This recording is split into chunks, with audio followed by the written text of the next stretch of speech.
out here, and he'll probably do a lot of spraying as well. Now we have, he's had his breakfast this morning, but we have put little bits of meat around the enclosure to get him moving around. So he'll probably be looking out for those as well. Now Oz over here came over, oh, there you go, he's playing with his, well, that's one of his favourite big green animal, and you're in the same enclosure every day, life could get pretty boring. So that's one of our main jobs as keepers, is to make sure that these guys are stimulated every day.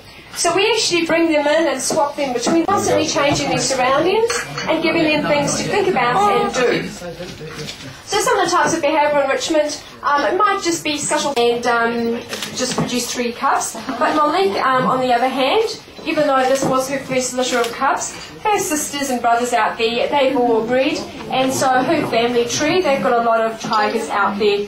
Males and females only come together for breeding. The male will then go off and leave the female to raise the cubs by herself. So the female is only pregnant for 3 months, similar to any other cat. So 3 months is quite a short gestation, and when the cubs are born, they're born with their eyes closed and they're completely defenceless. So Mum teaches them everything they need to know in the first few years. They'll teach them how to hunt and how to defend their territory. Now these guys are very different to a lot of the other cats who hate water. They, in fact, love the water, and as I said, Oz may get in the pool for you a little bit later on to pull that boy out. So you can see this enclosure's got a nice deep pool, and next door we've got a pool for them too. So if you come on a hot summer's day, quite often you'll see the tigers actually just sit in the pool, in the shallows of the pool, and we just call them over. They sit nicely on the scales, and for a little reward, a little piece of milk, or we give them Whiskers cat milk, and we get a weight off them. Sumatran Tiger, they could weigh up to 300 kilograms.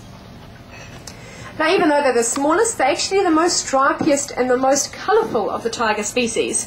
And if you look, they've got beautiful stripes. Now, that stripe pattern is unique to each individual, much like a human fingerprint. The dens out the back. So we actually monitor our tigers 24 hours a day. Obviously, during the day we're here to keep track of what they're doing. But at night time, when we go home, that's a long period of time where we're not here to enrich them. So that's why we have a program like we do, where we try and do things with them. So seeing him like this today is the best time. Go in the pool, buddy. Go in the pool.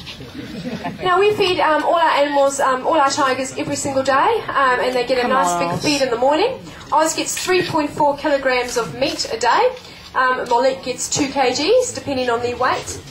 And we manage this very carefully. As I said, we do weigh them on a weekly basis, making sure that they don't put on or us can be fussy with our food. He is very fussy, and it may be due to how he grew up and what they fed him over in Israel, but he will only eat red meat, chicken and white rabbit. He won't eat any other colour rabbit. And even to the fact that if another bit of meat, a grey rabbit or a piece of venison, he's touched the meat, he won't touch it. So he's very fussy. Whereas most to see whether it contains the oil or not. Now we've actually bought those palm oil wallet cards around the front here, so they're going to be on the table with the auction items, and Lars holding one up. So if you would like to grab one, feel free to, and you can take a couple to give to friends and family as well if you wish. That's also not just products Here he that goes. contain palm oil, Here he goes. but also buy sustainable furniture and wood, such as wood for your decks. Because a lot of the timber used for furniture and decks are actually timber that's come straight out of the rainforest, such as mahogany and teak. He's so beautiful.